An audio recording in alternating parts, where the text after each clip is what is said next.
Dear students, आज अपन one forest क्या होता है वृक्ष में वो डिफाइन करेंगे। फॉरेस्ट वैसे भी आप जनरली आप जानते हैं कि वन या फॉरेस्ट क्या होता है, उसके अंदर काफ़ी वृक्ष होते हैं, वृक्षों का कलेक्शन होता है, वही वन होता है। सेम वो की वही डेफिनेशन यहाँ पर भी है, यहाँ पर भी है। अर्थात वृक्ष क्या होता है, अपने यहाँ इस डेफिनेशन के अनुसार ग्राफ के रूप में देखें तो आपका क्या होता है,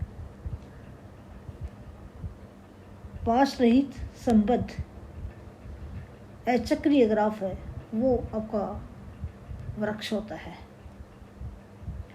तो यहाँ पर अपन पाश रहित अचक्रीय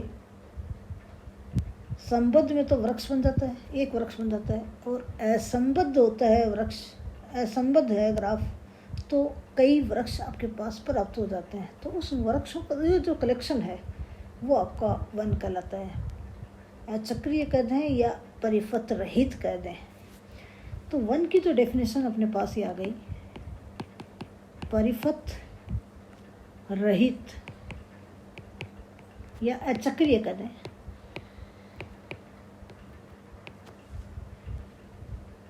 संबद्ध अथवा असंबद्ध,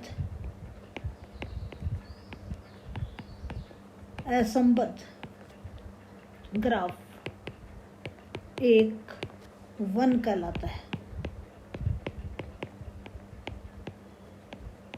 अर्थात वृक्षों का कलेक्शन है, संग्रह है,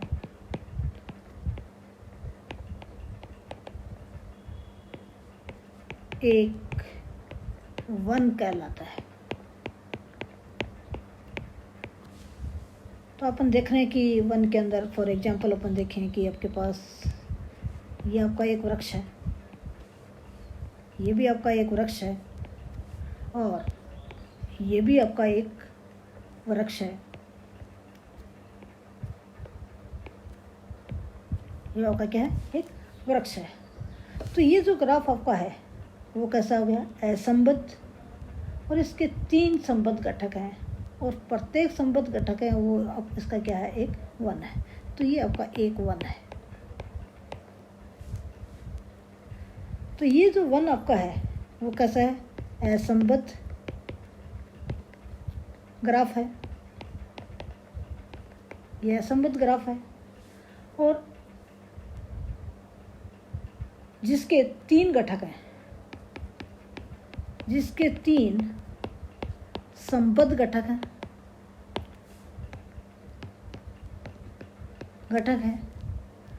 और जो कि क्या है, वृक्ष है। तो मीन्स वन आपका एक तरह से यूँ कहें कि वन जो है वो आपका असंबद्ध, अर्थात वृक्षों का एक कलेक्शन हो गया। वृक्षों का क्या हो गया, कलेक्शन हो गया। तो वृक्षों का जो कलेक्शन है वो वन कहलाता है। नेक्स्ट डेफिनेशन आती है समूल वृक्ष।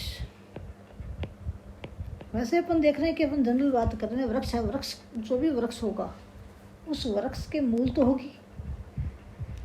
अब ये मूल कौन सी है, क्या है, तो अपन जो वृक्ष जो अपन डिफाइन करते हैं वहाँ पर वृक्ष में आपके पास ट्री जो है उसके अंदर समूल वृक्ष, रूटेड ट्री और सिंपल ट्री, 2 तरीके से अपन डिफाइन करते हैं ग्राफ थ्योरी के अंदर। तो समूल वृक्ष है, रूटेड ट्री है, वो अपन किस तरह से डिफाइन करें। देखिए आपके पास एक दिष्ट ग्राफ देखें, ये आपका एक दिष्ट ग्राफ है।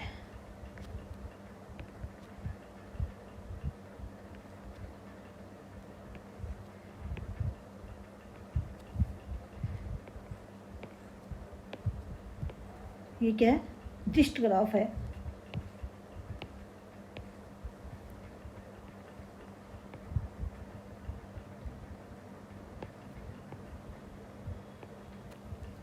इसके अंदर ये एक शीर्ष V है, दूसरा शीर्ष अपन ले लें V1 है, V2 है,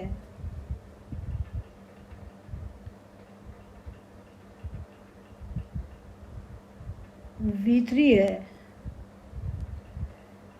V4 है, V5 है, V6 है, V7 है, V8 है, V9 है और V10 है।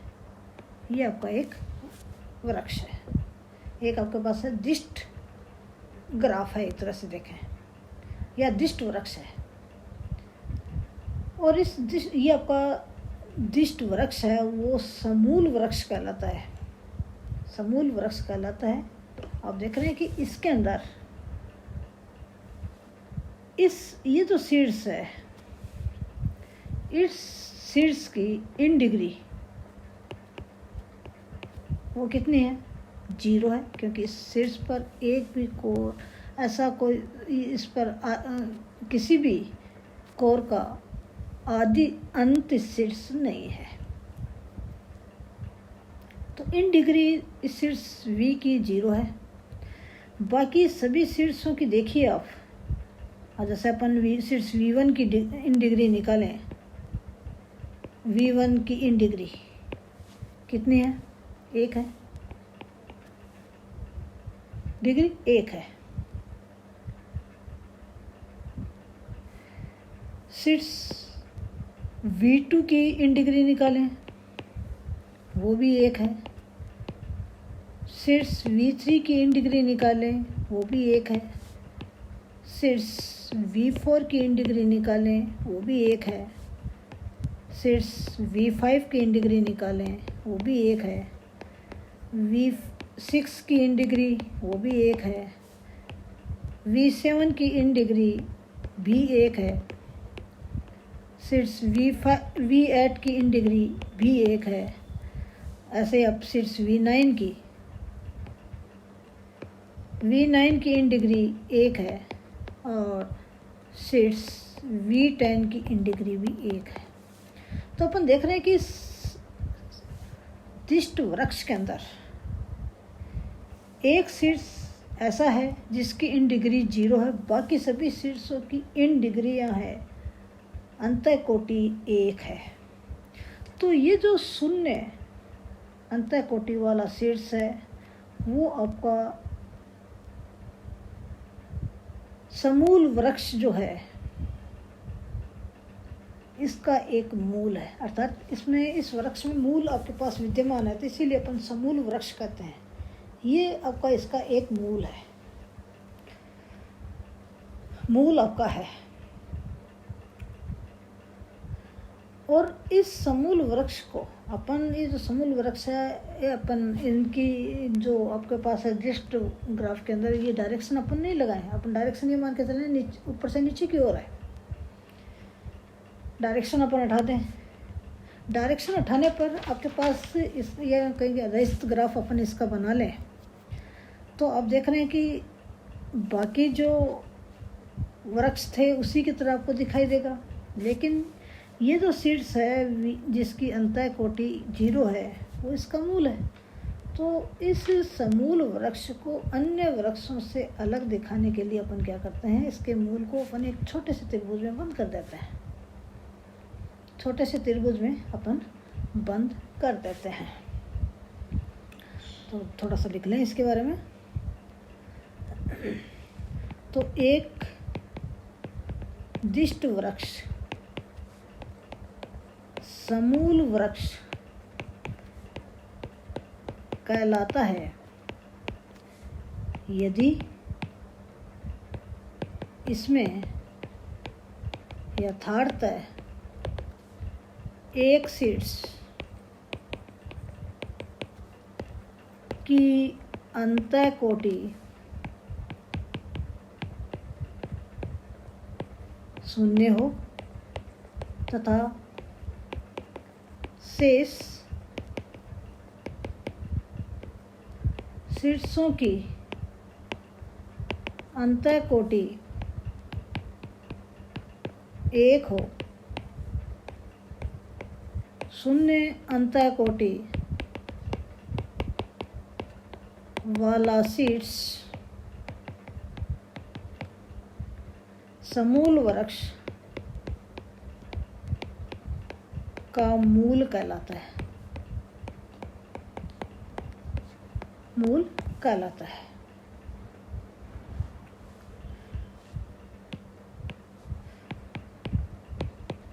समूल वृक्ष को अन्य वृक्षों से भिन्न दर्शाने के लिए इसके मूल को एक छोटे त्रिभुज में परिबद्ध कर दिया जाता है। अभी जो समूल वृक्ष अपन ने दिष्ट वृक्ष के रूप में लिया था, इसको अपन इस तरह से लें। अपन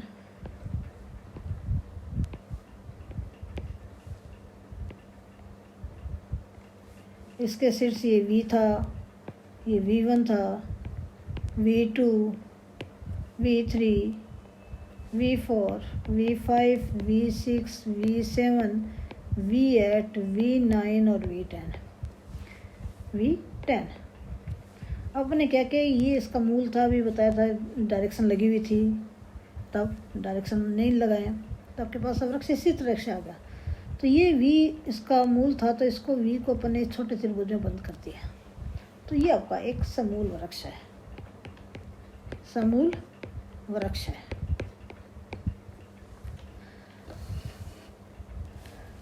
तो समूल वृक्ष में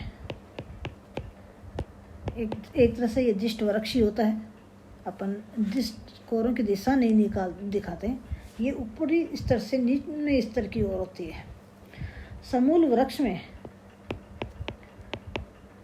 कोरों की दिशाएं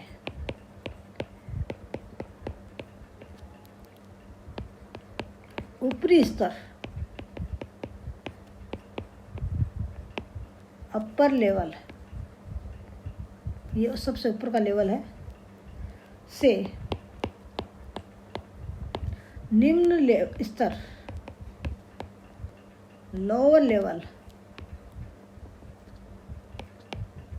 की ओर स्वतः स्पष्ट होता है, होती हैं दिशाएं।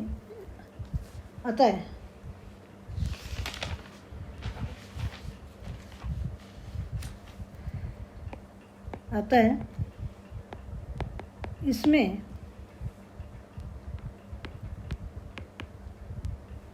मैं कोरों पर तीरों की आवश्यकता नहीं है। ये मान के चलते हैं कि इनमें कोरों की दिशाएं हैं वो ऊपरी स्तर से निम्न स्तर की ओर है। अर्थात जैसे ये कोर है V1, इसकी V1 ऊपरी स्तर पे है, V और V1 निम्न स्तर पर है, तो कोर की दिशा V से V1 की ओर है। ऐसे V1 V2 कोर की देखें तो V1 ऊपरी स्तर पर है, V2 निम्न स्तर पर है, कोर की दिशा V1 से V2 की ओर है। ये आपके पास स्पष्ट होती है। अब अपन ने देखा है कि ये जो समूल वृक्ष है, इस समूल वृक्ष में ये जो सीड्स हैं V5, V6, V7, V8, V9 और V10, इनकी जो बाह्य कोटि निकालें, बाह्य कोटि आपके पास कितनी है इन शीर्षों की? 0 है। बाह्य कोटि आपकी इन शीर्षों की 0 है, क्योंकि कोरों की दिशा आपके पास कैसी है? आपके पास इस तरह से है कोर की दिशा। यहाँ पर कोर की दिशा ये है, तो इस शीर्षों की बाह्य कोटि है वो 0 है। तो ये इस समूल वृक्ष के पर्ण कहलाते हैं। क्या कहलाते हैं? पर्ण कहलाते हैं। तो समूल वृक्ष में जिन शीर्षों की बाह्य कोटि शून्य हो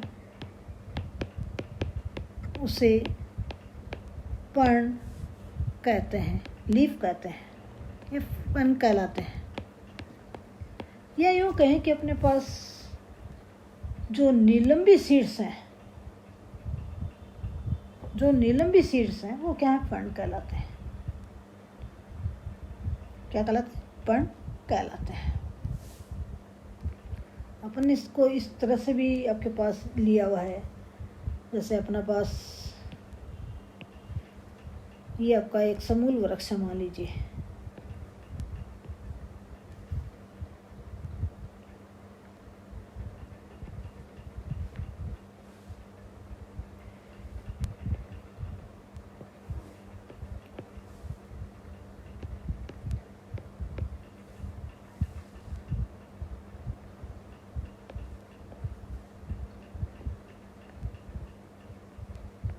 ये तो मूल हो गया।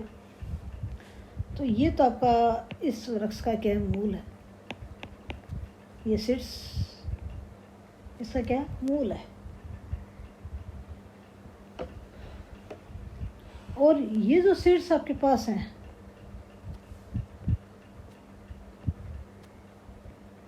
ये सीड्स हैं, ये इसके आंतरिक सीड्स हैं। कौन से सीड्स हैं? आंतरिक सीड्स हैं। समूल वृक्ष के आंतरिक सीड्स हैं।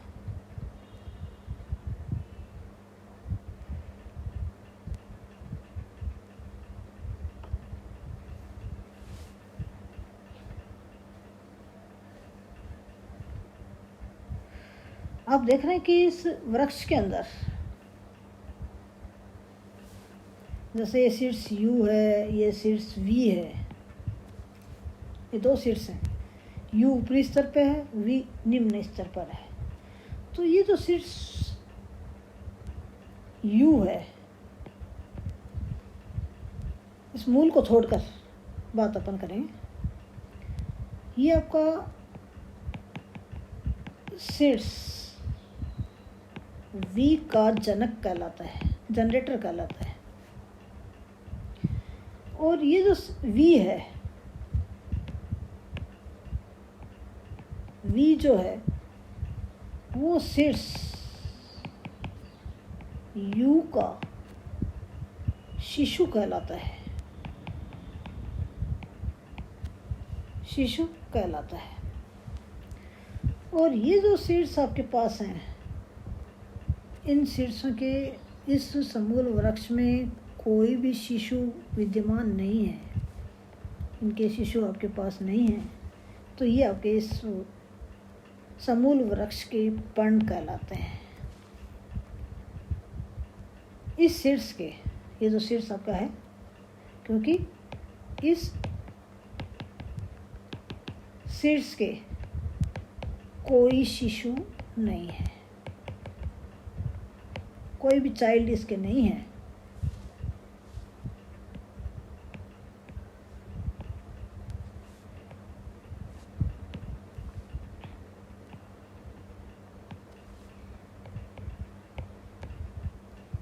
नहीं है। तो ये इसके क्या कहते हैं? पर्ण कहलाते हैं। तो ये आपका समूल वृक्ष में ये आंतरिक सीड्स हो गए। सीड्स U, अपन यूँ कहें कि U तथा V सीड्स हैं।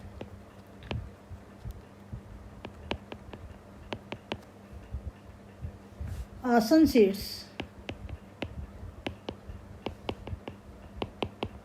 सीड्स हैं मूल को छोड़कर।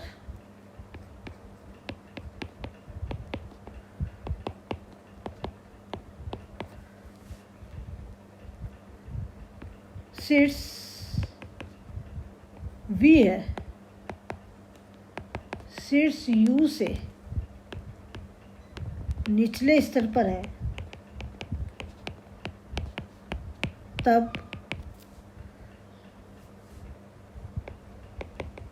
शीर्ष V को U का शिशु कहते हैं तथा शीर्ष U को V का जनक कहते हैं।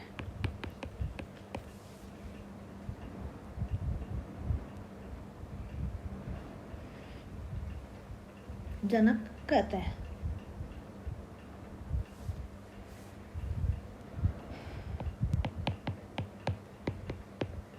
समूल वृक्ष में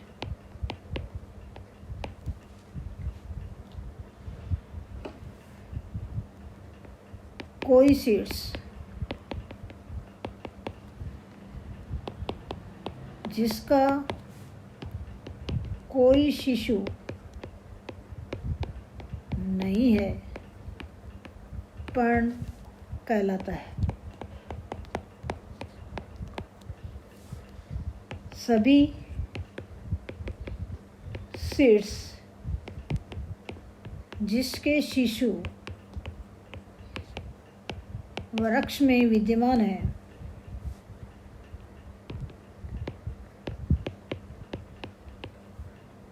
आंतरिक सीड्स कहलाते हैं।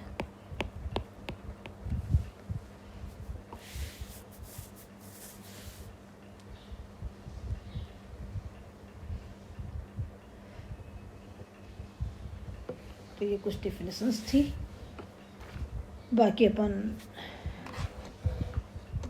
नेक्स्ट क्लास में अपन देखेंगे। Thanks students.